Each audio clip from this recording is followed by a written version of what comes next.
The Apostle Paul may have written nearly 2,000 years ago, but his messages to the church, particularly concerning worship wars, ring as true today as they did in the first century. Hello, I'm Stuart Baskin, pastor of First Presbyterian Church of Tyler, Texas, and this is your daily devotional for Monday, April 4th, 2022. Today, Paul brings it all home. For several chapters, he has dealt with the tricky question of one of the conflicts within the Corinthian church, this one having to do with worship. There have been several different areas of conflict with worship in Corinth, one having to do with proper headgear for men and women, and another having to do with how they practiced the Lord's Supper. But in all of this, he has always had in mind one particular conflict, this one having to do with the place of speaking in tongues in worship. Now, nearly every pastor I know has experienced similar conflicts regarding worship in the church, some of them remarkably similar to the ones Paul addressed with the Corinthians. Take proper attire, for example. We don't have a lot of conflict over this anymore, but many will remember the days when one wore one's Sunday best. However else one might dress during the week, whether in business suit or bibs and overalls, on Sunday everyone came dressed in their very best. Okay, maybe not in formal attire, in tux and evening gown, but in suits and nice dresses, often women wearing hats. But a few years ago, a sea change came to the church, which caused some minor skirmishes. Men started to dress in more casual clothing, maybe a sport coat but no tie, or maybe a golf shirt. Some even wore, wait for it, shorts to worship. Women began to wear less formal dresses. Another example is how we serve the Lord's Supper. There have been conflicts over how we do this in nearly every generation. A way long time ago, way before any of us remembers, Presbyterians invited people to come forward to receive the sacrament, often sitting at a long table in the front of the sanctuary. At the same time, in the Episcopal churches in America, the priest usually brought the sacrament to worshipers in their pews. This happened mostly in churches that had family boxes rather than rows of pews.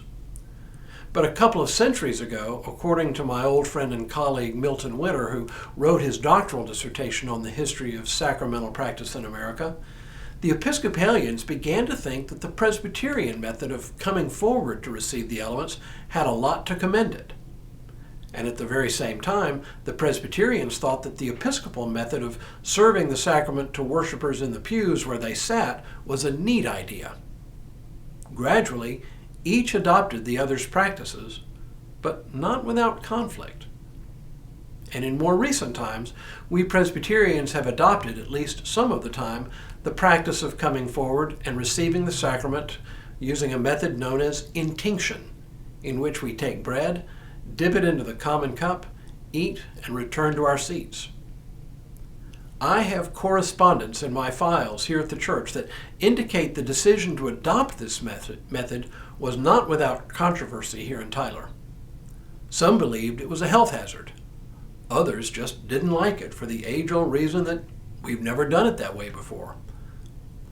But one thing we do not have much conflict over now is the place of speaking in tongues in worship.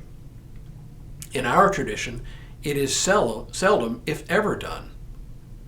But in Corinth, it was the focal point of the most serious conflict. I won't rehearse the whole thing, I've gone over it plenty, but it amounted to some people being convinced that this gift, probably because it was such a dramatic manifestation of the Spirit, marked them as spiritually superior to others. Paul has explained spiritual gifts generally and indicated that any spiritual gift without love is empty. Now he comes full circle saying, pursue love and strive for the spiritual gifts, and especially that you may prophesy. For those who speak in a tongue do not speak to other people but to God, for nobody understands them, since they are speaking mysteries in the Spirit. On the other hand, those who prophesy speak to other people for their upbuilding and encouragement and consolation. Those who speak in a tongue build up themselves, but those who prophesy build up the church. Now, I would like all of you to speak in tongues, but even more to prophesy. One who prophesies is greater than one who speaks in tongues, unless someone interprets, so that the church may be built up. He continues for some verses in this same vein, but the point is unmistakable. The gift of speaking in tongues is indeed valuable, but less so than some other gifts, most notably the gift of prophecy. The problem with speaking in tongues for Paul is that it frequently became a nuisance in worship, especially when people started speaking in tongues randomly and without anyone to interpret.